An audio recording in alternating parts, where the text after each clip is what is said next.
Well, welcome everyone to our discussion of the election. So many of you are repeat fans of the Zoom leadership discussions we have. And today my guest is my business partner, David Thomas. Hello, Bruce. Also known as DT, the resident senior Democrat, hence the gray hair at the firm. We're going to talk about the election. In particular, we're going to share the presentation that we sent around. I'm sure you're all on the slide deck list. That talks about what just happened in the elections and why. With that, I'm going to turn to you, DT, since you're probably more excited about Tuesday than I. I am a little bit more excited, Bruce, than I certainly expected to be a few days before the election. But look, we do. There are a few races that are still outstanding here, but we have a general sense on what things are going to look like next year into the next Congress. So let's just take a quick peek where we are. House of Representatives, it flipped. It will be in Republican control. The Republicans picked up about 9 seats here. They got over 218 on Wednesday. It's possible they could go up as high as 221, 222.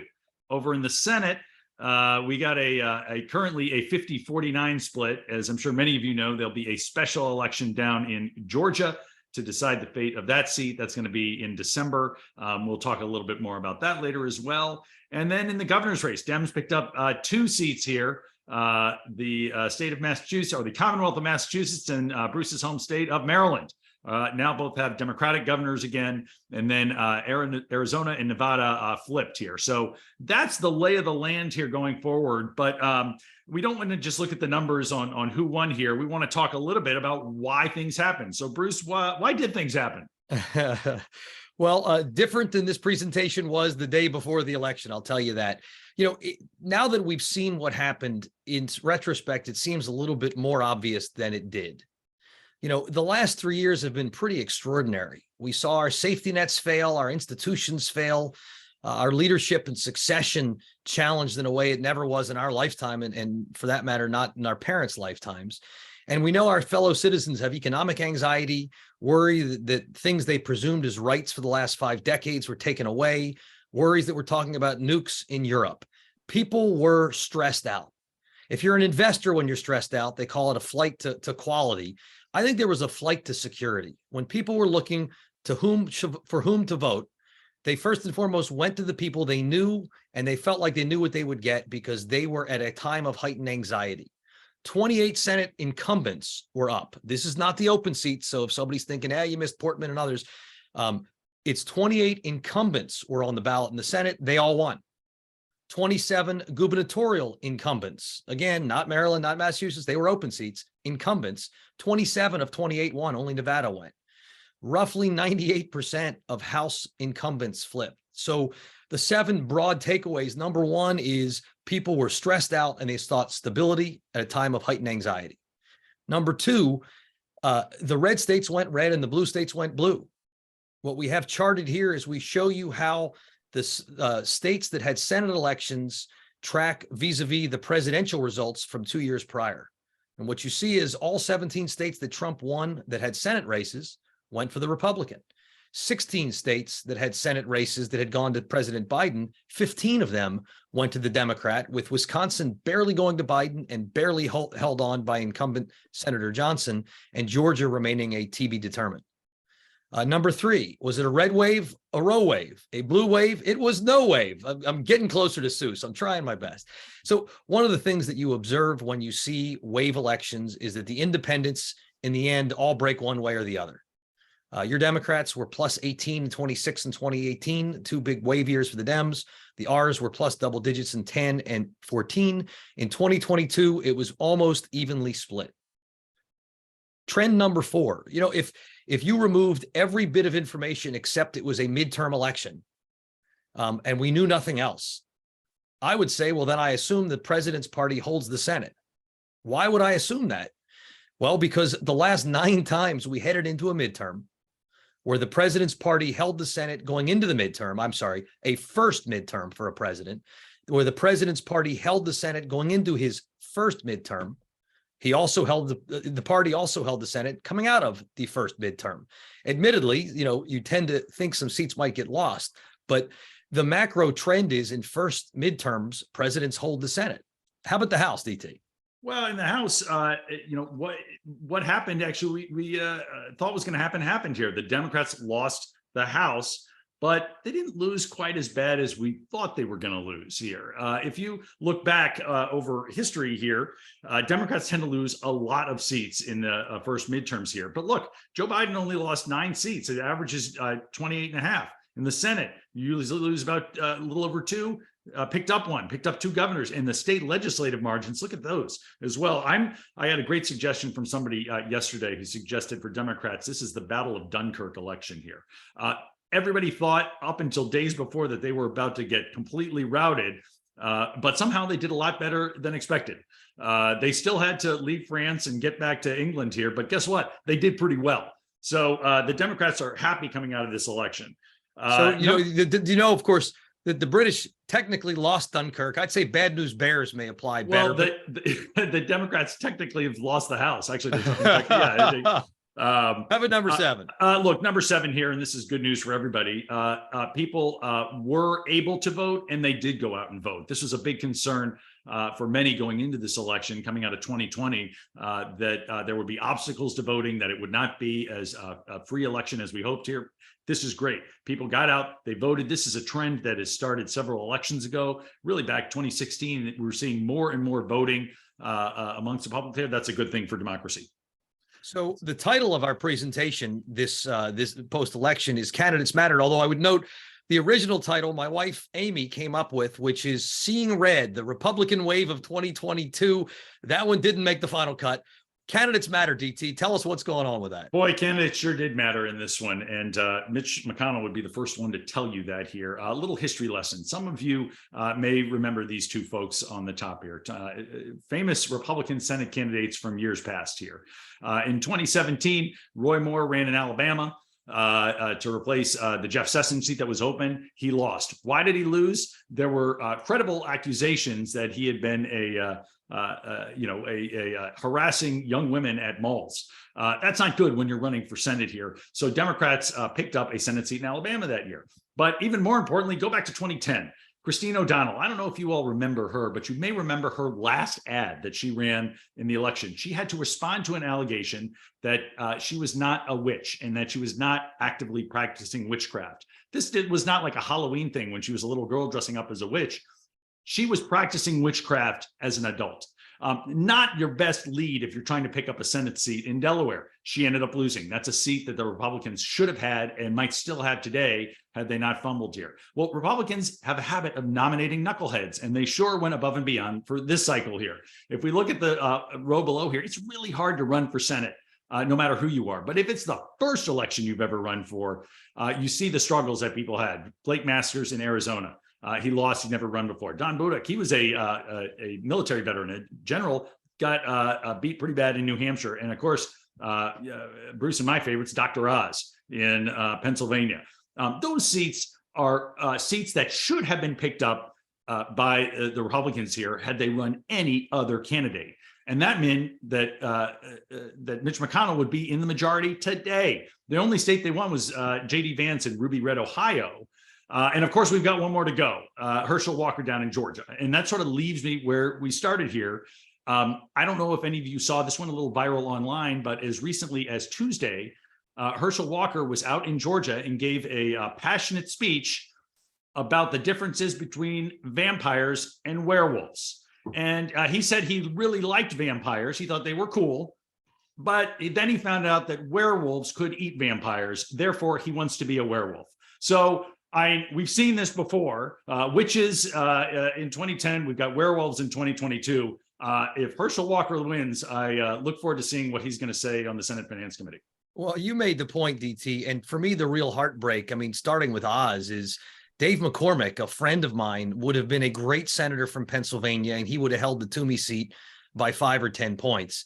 Now, he, of course, lost the primary very, very narrowly, so I didn't even put him on here. But it's not like these were impossible to win states for Republicans. Statewide in New Hampshire, Governor Sununu was reelected for a 4th term with 57% of the vote. He would have totally picked up that seat.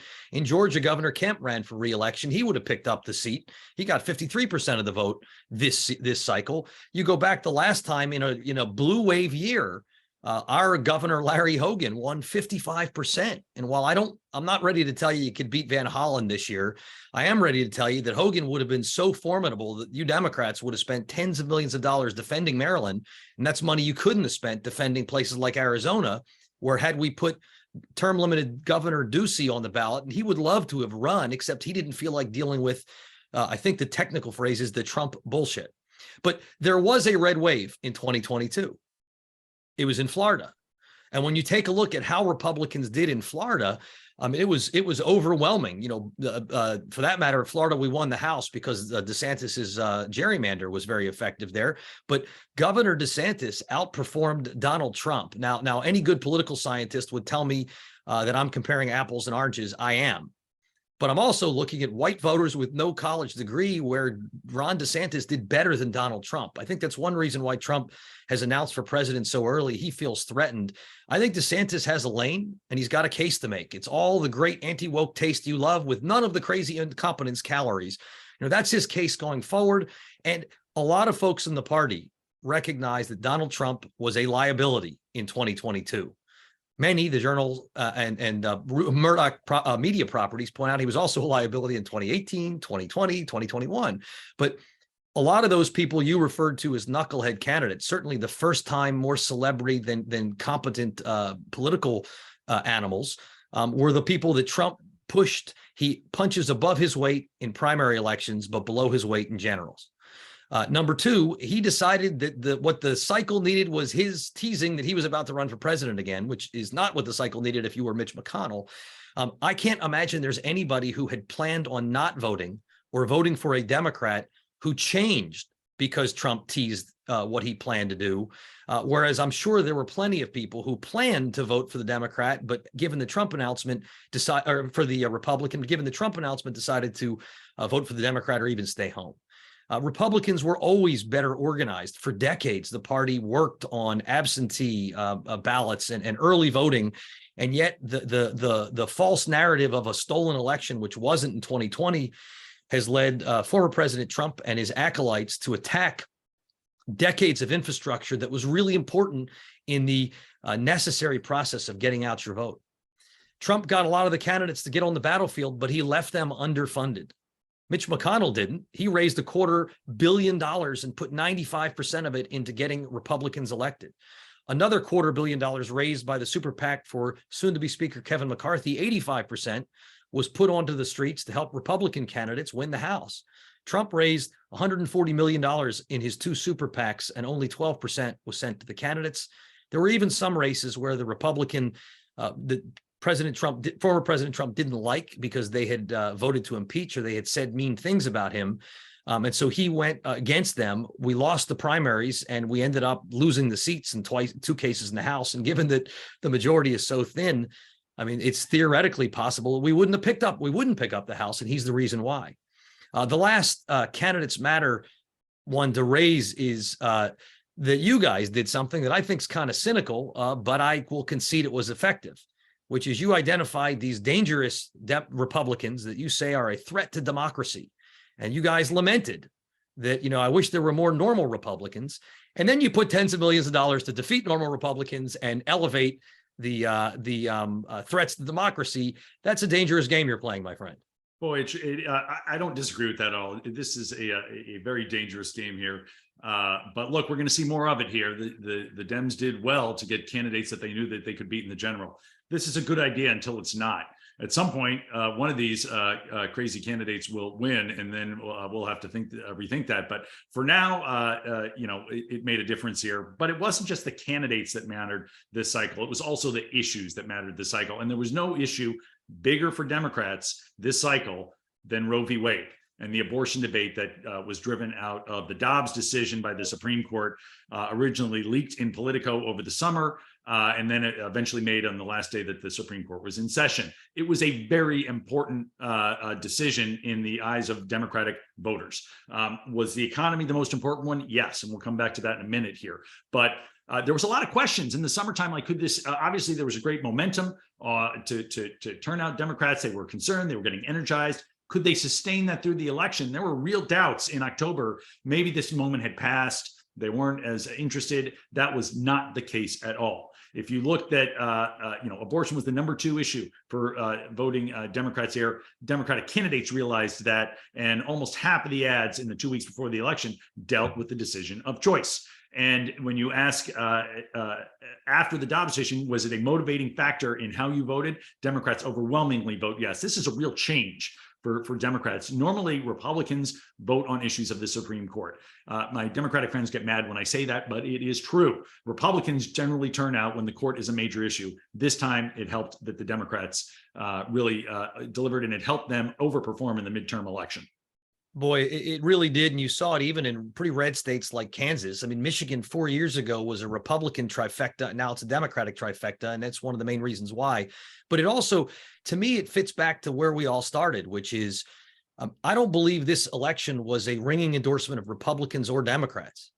As I take a look at it, it was an election of fear versus disappointment. People are disappointed in the Democrats. The president's approval rating is low 40%. The economy is the number 1 reason why. Contrasted with the last 10 midterm elections, the GDP growth in the first 3 quarters was the worst of the last 10. Consumer confidence was the lowest as compared to the last 10 midterm elections. Inflation was the highest of the past 10 midterm elections. And the stock market was almost did its worst. 2002, after the 9/11 attacks and the tech bubble, was just a little bit worse from January 1 to election day. Voters were faced with the choice: are you more disappointed in Democrats or afraid of the candidates who are saying crazy stuff? And particularly issues such as election denialism were issues that were big time losers. The big lie was a big fail.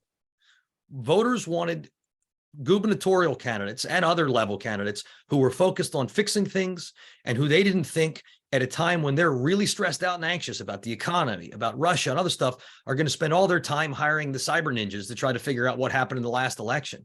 Look at the gubernatorial candidates who weren't trying to spend their election relitigating old lost elections that weren't stolen. They all won. And these are all Republicans, and almost all of them won the independent vote. In the case of DeWine by 25 points, Sununu by 21, Abbott barely lost it. Contrast that with gubernatorial candidates who were focused on allegedly stolen elections. And I included even Stacey Abrams, and we both admire her for many things that she's said, many things that she's done, but her brand has been tarnished, in my opinion, by her failure to concede in 2018 and ongoing claiming that the election there was wrong. She did not incite a riot, which is a really big difference. But at the same time, particularly after 2020, I think voters want people focusing on the future, not focusing on allegations that they didn't lose the last time when they lost. Yeah, and the last point on this regarding issues here, it's clearly the voters are dissatisfied with the job that the president's been doing. But they didn't want to change horses midstream here. Polls that have been asked by Gallup going way back here: are you satisfied or dissatisfied with the way things are going? Are you feeling good about the direction of the country or not? And clearly, voters are dissatisfied. This is a huge headwind if you are the party in power. If you have the House, the Senate, and the White House, and dissatisfied voters are at 79%. Man, it's amazing you can win anything at this point. But I think, to Bruce's point when we started here, voters are a little bit exhausted, and they didn't want to have another big change here, which is why the Democrats were able to skate by in this election here. So that's sort of what happened here. But let's talk about what is going to happen next. And we're going to go through quick 7 things here. Number 1, the Lame Duck Congress is back in session here. They were in town this week, starting to plow through issues that need to get done before the end of the year. And so we've divided these into categories on the must get done, the good chance of getting done, and probably not going to get done here. So on the must get done here, it's appropriations, it's the defense bill. Those get done every year. Those are going to get done before the end of the year here. But also things like the Respect for Marriage Act. That is a bill that could have become an election year football here. But wisely, it was decided by the Senate. Let's wait until after the election and vote on this. It got a big bipartisan vote yesterday in the Senate. Has to go back to the House to get passed one more time before it goes to the president. But that bill is going to get signed into law. On the possible here, I think the things that most people are concerned about is the debt ceiling extension. Could that, defaulting on the debt becomes a real political football, particularly when you have a divided Congress. I think if we had a secret vote, the debt ceiling would go away. But A lot of members, particularly when Republicans are in power and there's a Democratic president, like to use that to their political advantage to try to score points. So could that get done? Possibly. There's a lot of interest in it. We'll see. Things like disaster spending, Ukraine spending to get done. And then we have a lot of interest in tax extenders that are expiring here. We'll have to see if that can get done. Everything on the far right there, I think it's a tough putt. There's been a ton of talk about antitrust, privacy legislation. I'm not sure that gets over the finish line this year. That'll get punted to the next Congress. Cryptocurrency has been an incredibly hot issue here, but I think we may see hearings on that. But probably not any legislation this Congress. And you see the rest. Although DT, to keep it fair, you're right about scoring points on the debt ceiling. But I remember a former president who, when he was a first-term senator, said extending the debt ceiling is a failure of leadership. Quoth Barack Obama. Both parties like to point out that the debt ceiling was passed for a reason, and that maybe we ought to do something about the debt.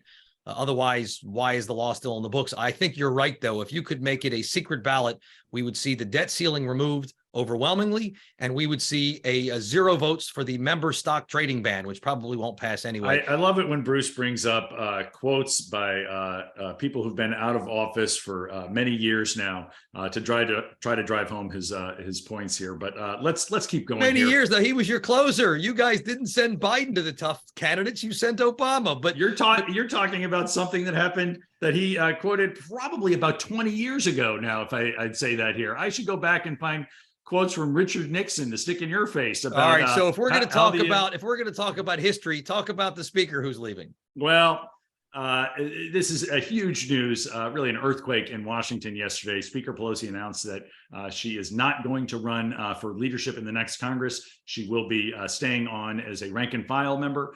And it looks Congressman Hoyer announced the same thing, and Congressman Clyburn. It looks like he's may do the same thing, or maybe have a reduced leadership role. These three have been the top 3 Democrats in Congress for about 150 years. And it's going to be a major change for the Democrats now to have new leadership here. An emotional time for Dems. Even though we knew this day was coming, it is a gut punch when somebody of her experience and stature steps down. I had I considered it a real highlight of my career that I got to work in the California delegation and sit in the benches behind her and my former boss and watch her in action. Just a force. And I think somebody that people will still be talking about 100 years from now. But yesterday she announced she's stepping down. So we're going to get a whole new team who's got to fill her very large shoes. And we know who those are going to be.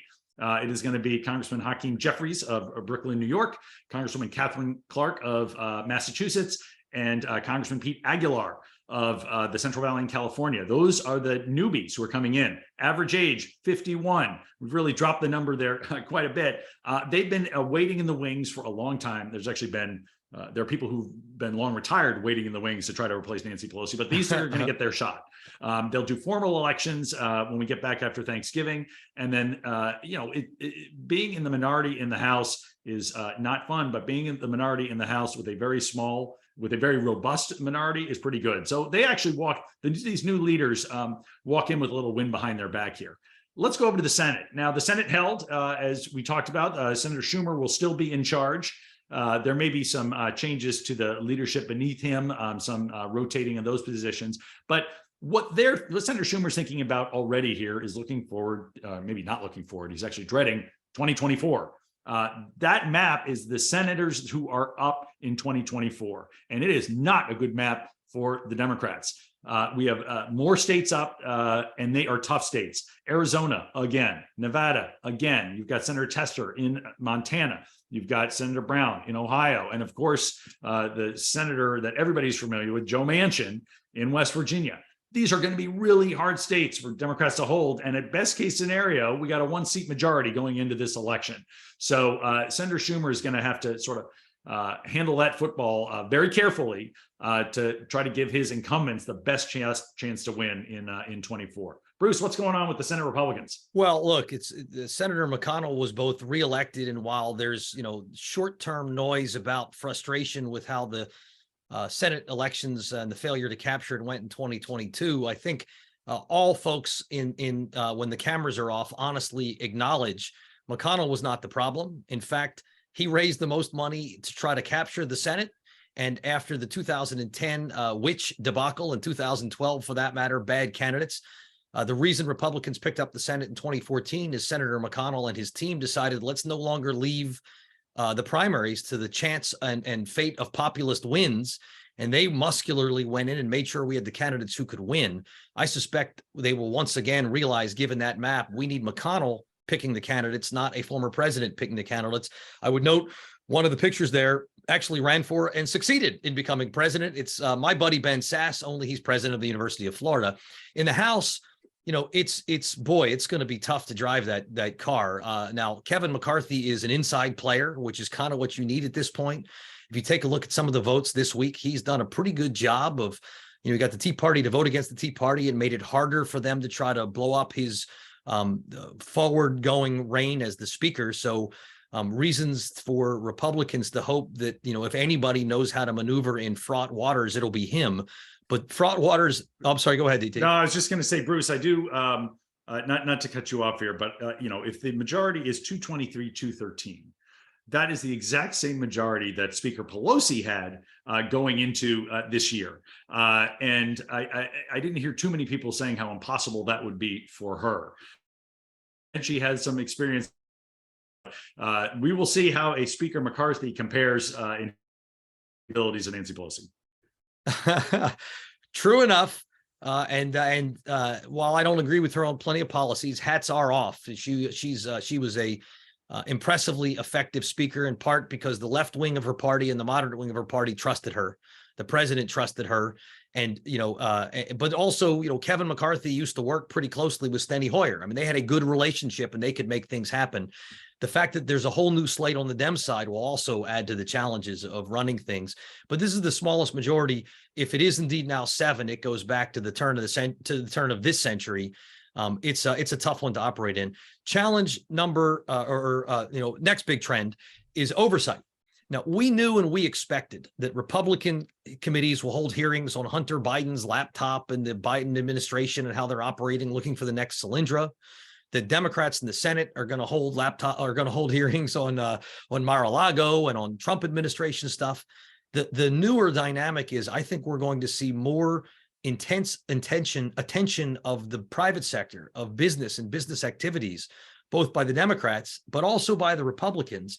And I think we're going to see both sides wielding the subpoena weapon more often, such that you may be a CEO who gets subpoenaed by the Democrats in the Senate on a Tuesday to talk about why you're so slow in decarbonizing when the climate is melting. And you, the same CEO, are subpoenaed on Wednesday by the House Republicans to want to know why you're so quote unquote woke that you're pushing ESG over shareholder value. The platform CEOs will be asked why they're not censoring more by the Senate and neither censoring so much by the House. It's going to be a very challenging time. I think you and I are going to be pretty busy along with our colleagues. Number 4 of the 7 trends we're going to point out before we close, fiscal fights.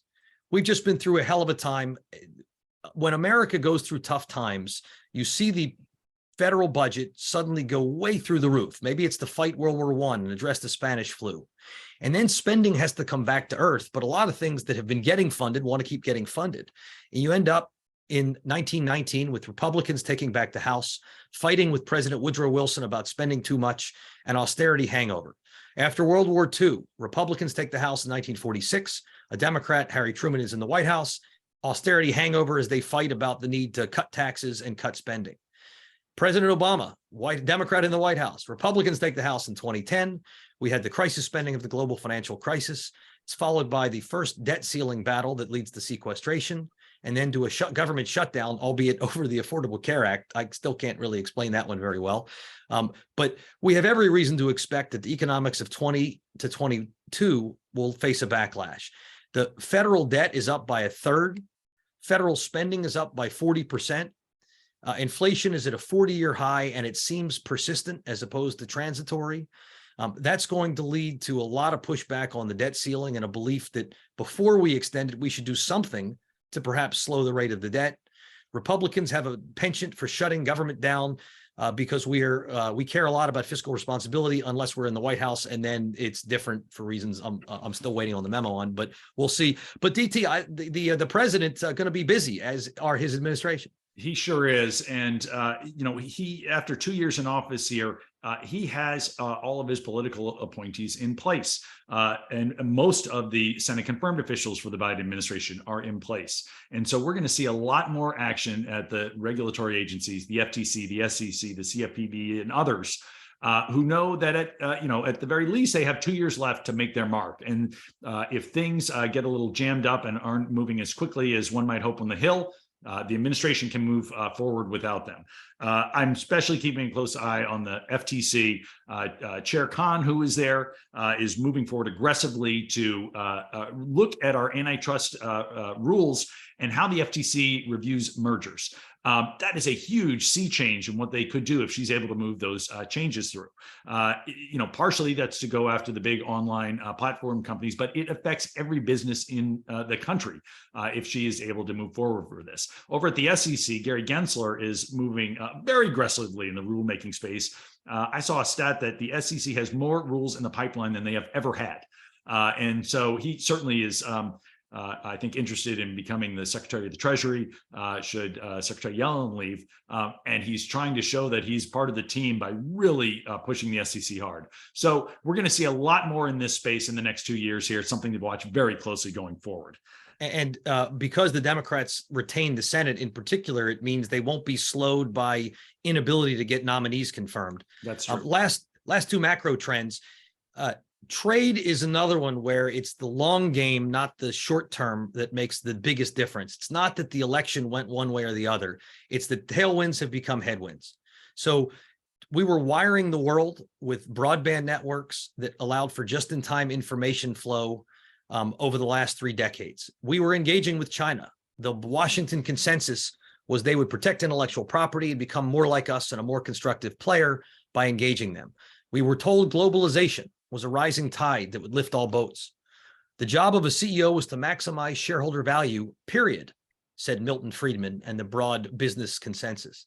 It was all about just-in-time networks, prioritizing efficiency, and the broad global environment had hundreds of millions of people, workers from India and China joining the global economy. That was disinflationary. Fracking, bringing down the energy cost, was disinflationary. Containerization and manufacturing automation were disinflationary. The next decade, all of these trends, all of these tailwinds are becoming headwinds. Whether it's the EU or California, we're seeing barriers to cross-border data flows being put up in the name of consumer protection and privacy and content moderation. The US and China are no longer engaging in what is seen as symbiotic. We are decoupling, led by technology, hopefully not extending to soybeans and movies and things that don't have a military application like entertainment, but that's the fight. It's no longer about globalization. It's good. Increasingly economic nationalists who even have people like President Biden, who is certainly a multilateralist when it comes to the war in Ukraine, where I think he's done a good job leading NATO. But at the same time, he says his Buy America procurement rules will be tighter and tougher than Donald Trump's. That's economic nationalism. Others around the world are doing the same. CEOs can't simply focus on maximizing shareholder value. They're told they also have to be thinking about employees, communities where they operate, a broader set of stakeholders. And while that may make for, frankly, a healthier long-term capitalism within America, it's inflationary. It's not simply just in time. It's also just in case. If all of your goods come from China, or TSMC for that matter, is the only source of semiconductors, if you have thin inventories, you're rethinking those strategies. The cost of labor is going up, the cost of energy is going up, the cost of goods and manufacturing going up. Finally, we've seen, I would argue, since the great financial crisis, we've seen businesses increasingly being pushed and deciding to take stands on non-business issues per se, or non-direct business issues. And so it could be things like the murder of kids in schools and the question of gun violence, or the question of Ferguson, Missouri, to the murder of George Floyd and police violence. There are questions on the environment, and businesses pushed particularly by their employees, but also by customers, sometimes by outside activists, were taking stands. That led to an acceleration of ESG but ESG is now going to get harder. In the case of the E, the environmental, inflation makes it harder to go for a more expensive but more climate-friendly alternative if such is available. Geopolitics makes it harder, where we'd rather not give money to Vladimir Putin, even if it means we're going to get coal from Poland. That's probably better than natural gas from Vladimir Putin if it lines his pockets. And the SEC is pushing back against greenwashing, which means the E has to slow down because you can't make it up anymore.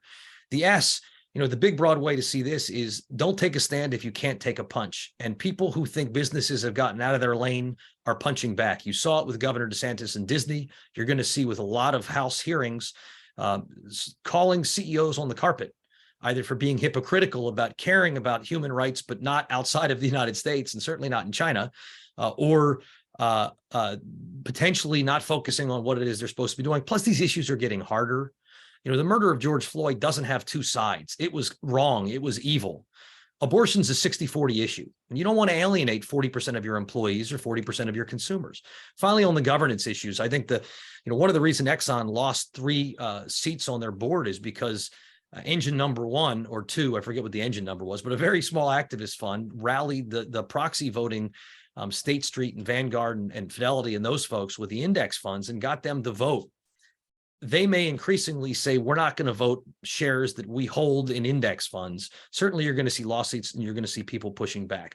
DT and I are going to end here with 3 recommendations. And I would note, if you have a question, throw it in the chat. We will call on you, but we can't go open mic night with almost 200 people because that would go poorly. So we'll call on people who put your name in the chat to come on camera, ideally ask a question, which is supposed to end in a question mark, not in an exclamation point. 3 final observations. Number 1, elections matter, but they also come and they go.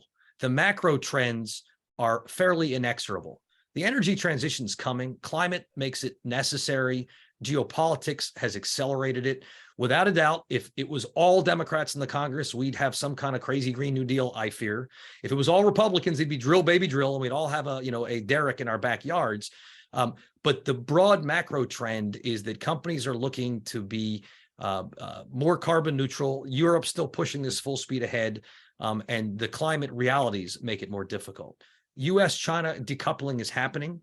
Whether Democrats kept the House or not, whether Republicans picked up the Senate or not, we are decoupling with China. The Biden administration directionally is very similar to the Trump administration directionally.